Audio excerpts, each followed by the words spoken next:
Naglunsad ng kampanya ang Department of the Interior and Local Government na layong gawing mas ligtas ang mga lansangan, lalo na po sa gabi.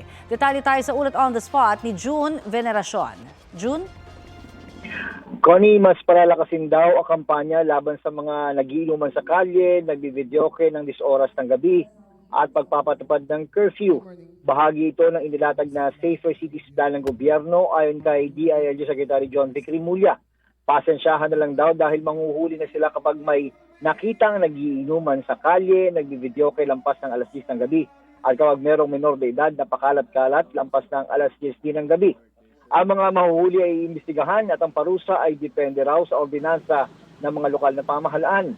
May mga ganitong kampanya na rin dati pero ayon kay Rimulya, ang pagkakaiba ngayon ay titiyakin nilang mararamdaman ng publiko ang epekto ng kanilang kampanya. Bukod dito ay palalakasin din ang police presence sa lansangan, eskwelahan at iba pang matataong lugar.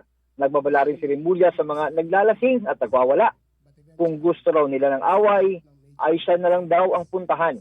Uunahin daw muna ang Metro Manila sa ilalim ng Safer Cities Plan pagkatapos ay ibang urban areas naman. Sa mga urban areas daw kasi, ang karaniwang mas marami ang mga insidente ng krimen. Bagamat bumaba naman daw ang mga insidente ng krimen, mas importante raw na maramdaman ng taong bayan na sila ay ligtas. Balik sa Connie. Maraming salamat, June Veneracion.